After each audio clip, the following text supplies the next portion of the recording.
So a traveler just asked in a Facebook group how to RV from Vancouver to Jasper without wasting time. So let's break it down live. Because one of the routes most people recommend adds hours of unnecessary driving and hardly anyone mentions it.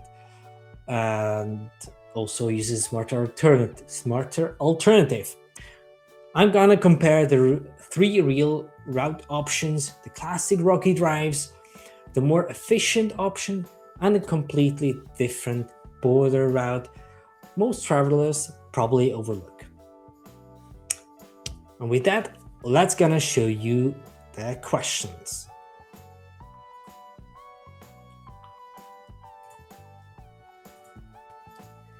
So the question is, a family is looking to do a road trip this year with a 27-foot RV from Vancouver to Jasper and back. And they have been to the Rockies beforehand, but they want to see more the Vancouver side.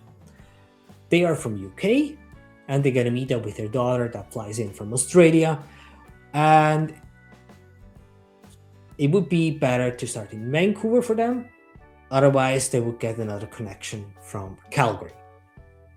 And here's the first thing that I'm gonna tackle right away is, if you afterwards look into the map, if you only have, I think they have 13 days, if I'm not mistaken. So usually when you pick up an RV, you always lose a day, because the main instructions from the RV rental stations are you only get the RV if you have slept one night before. So when you arrive, you have to wait for the next day to pick up the RV. And they also plan to have one day in Vancouver, meaning 2 days less. So you end up from 13 days to 11 days to do the road trip. And that is quite a sporty version. If you don't travel with younger kids, it is doable, but can still be stressy, and you cannot spend as much time as you want to. So with that, let's check out the three options that I have created for this family, and let's get through with it. Just make sure to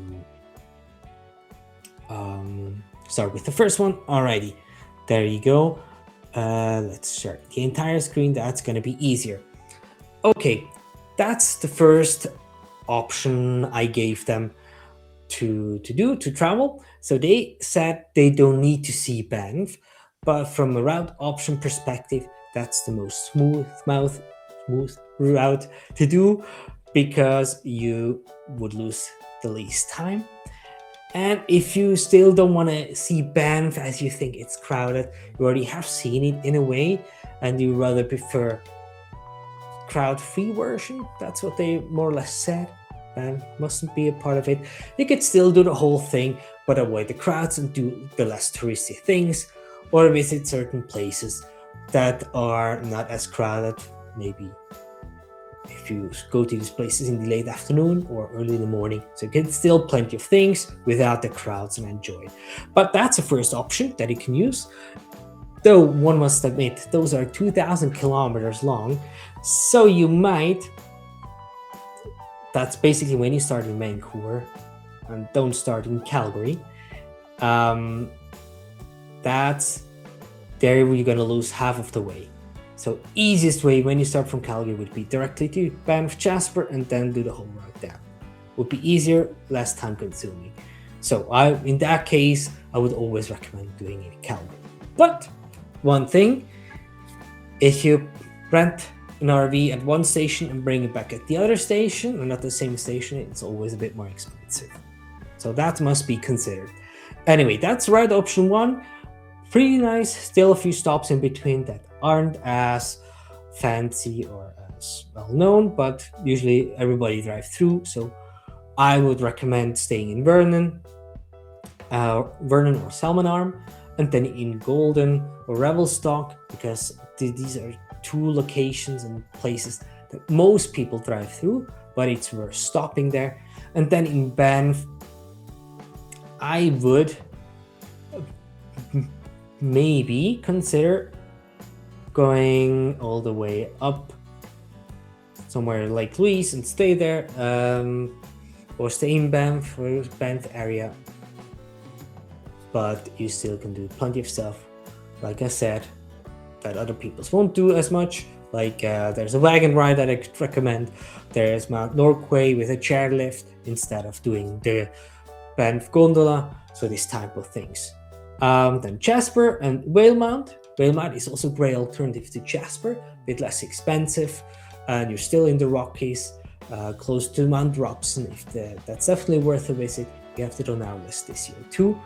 And then a stop in Clearwater. Many people also drive through there, but it's a great spot to go to the Wales Grey Provincial Park and see the Helmenken Falls. And then do the fishing highway of BC to Lone Butte, and then all the way back down. That's one option. Then let me see the second option. That is quite long. It seems like it has similar distance in driving like the other one, but is a bit less fancy in the sense of most people do the way I just shown. Instead of going to Banff, you go all the way up to Prince George with stops in Lone Butte. I would drive through directly as you don't have a lot of time. Then you might want to stop in Quesnel 1 or 2 days to visit Barkerville, which is the oldest fully existing gold mining city of the old days in North America. And then also Prince George is worth a visit and very underrated, and has equally nice places to see and explore than other places. That's something we're gonna explore this year as well, a bit more in depth. We have 2 days planned this year now, 2-month trip, so definitely worth a visit from what I've seen and what I've researched so far. And then you can go all the way to Jasper and stay there, and also include Whale Mount as well in this case, and the way down to Clearwater, down with a stop in Vernon or Salmon. No, Vernon is here and Salmon I'm here, but in the Okanagan area as well. Definitely worth a stop, and then going back. But now talking about, or before we talk about this great alternative,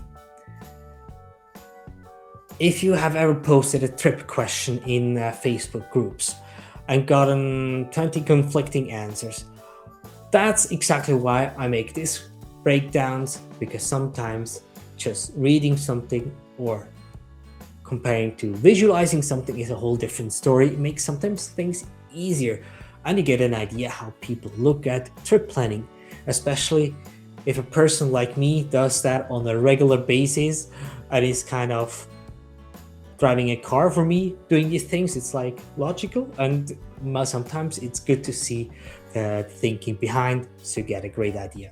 And if that's a thing that helps you already, hit subscribe or the bell button that you won't miss another video. That's my first Facebook answer video that I did. Hope you like it, and let's go on with the route. So one answer from the group was that you, instead of going to Banff-Jasper, follow the US border, which is here, and you pass by the Okanagan region, which is also well known for its wine and fruits. So very beautiful area, and we did that route, and it's a total different world. Very beautiful though, kind of you passing through the only desert in Canada.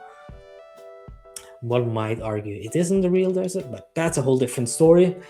And then you get into the Rockies, the Kootenay Rockies in this region, which I only can recommend. It's a very beautiful area. It is a very beautiful area. A lot of things to discover. And then if you drive all the way to Fernie, that's actually a great alternative to Whistler. It's an alpine city, village, extremely cute and quaint, and it offers a lot of things, outdoor stuff. If you're into the outdoors, that's the way to go, place to be, and it's not as crowded as Whistler's or some peaks. So that is something you need to consider. Thank you. But you can also leave it out if you do think we'll just make this part. Anyway, then you can drive all the way up back to Golden and Revelstock with a stop in Radium Hot Springs. That's a place I would recommend. There's also nice campground in the area, and it's nicely situated in between mountains. And when you do this route, you get an equally beautiful and amazing experience of the Rocky Mountains from different perspective, but with less people than in the other places. A campground I wouldn't recommend, especially if you are looking to save some money, want to make sure your budget isn't overboarding. I wouldn't stay in the Fairmont Hot Springs. I would rather do it as a day trip. It's kind of a resort. You can book cabins, various type of campground places for RVs, but they're rather on the expensive side. So I would rather do a stop in the Radium Hot Springs. And then, similar as before, you go all the way back to Golden, like mentioned, in Revelstock. If you're with kids, here is the fairy tale. I've forgotten the forest.